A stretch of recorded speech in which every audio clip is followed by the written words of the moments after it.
There are no American combat forces in Laos. We weren't supposed to be there as a military. We do have aerial reconnaissance. We do have perhaps some other activities. I won't discuss those other activities at this time. During the Vietnam War, another conflict was being secretly fought in neighboring Laos. Laos was neutral.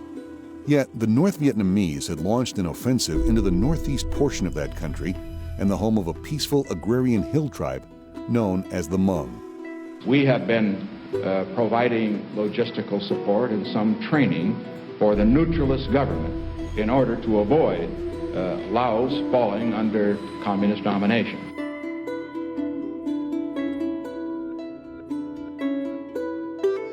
So the CIA identified General Vang Pao, a Hmong general, and armed him with ammunition and aircraft to help stop that communist incursion.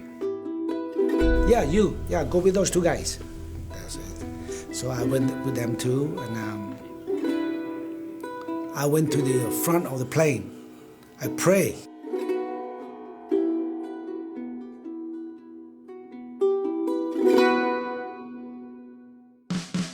With the help of the United States CIA, the Hmong fought back with arms, ammunition, and 8 outdated but rugged T-28 attack aircraft. This is the battlefield in Laos.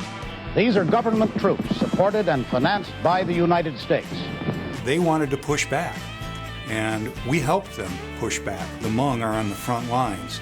Will you, General Vang Pao, lead your people to fight the communists if we give you T-28 aircrafts and if we give you ammunition?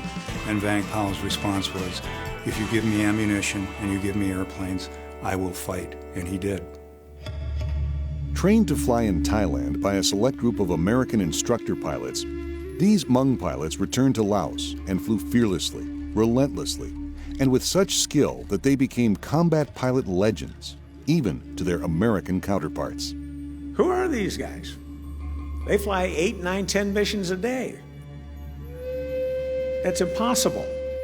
Each one of us that ended up at UDORN were all instructors before. We had instructed various national pilots from around the world. We'd had Vietnamese, we'd had Iranians, Saudis, a lot of South Americans, stuff like that. The Hmong were by far the most dedicated of all.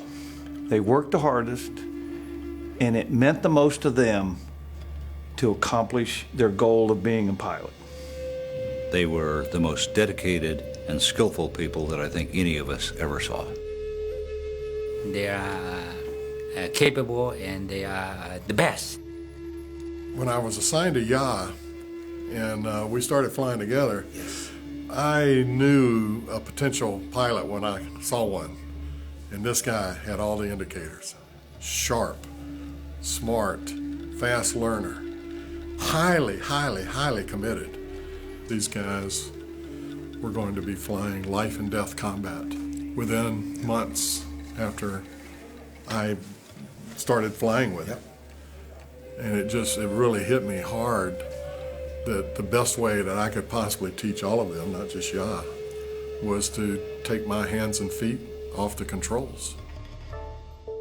4 decades later, these heroic Hmong pilots were finally recognized and honored for their service to America during the U.S. secret war in Laos. Why not have an exhibit that honors the Hmong for their service during the U.S. secret war in Laos? The pilots who flew that T-28. Let's go out and find a T-28, and that'll be the signature exhibit that will pull all of us together.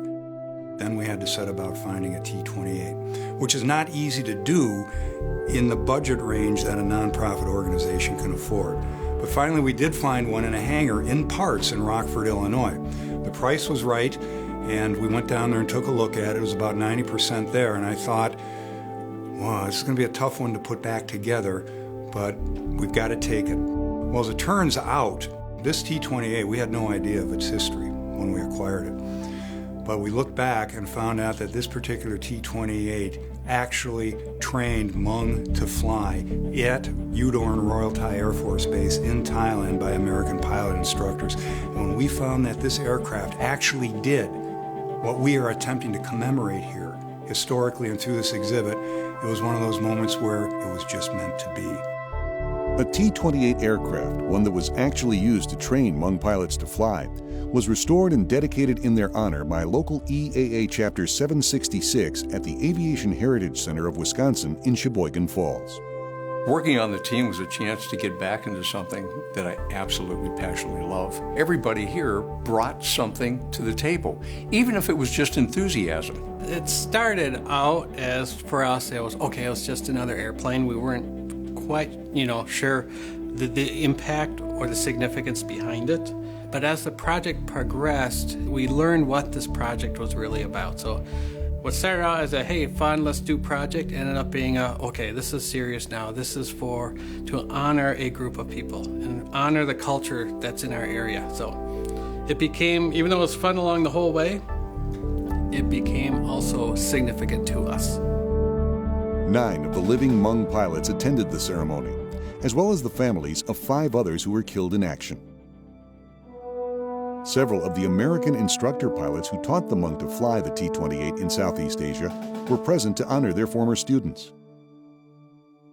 U.S. Senator Ron Johnson and former Air Force One pilot Greg Kayon presented each Hmong pilot and a family representative of Hmong pilots killed in action with a certificate of appreciation from the Aviation Heritage Center for their service.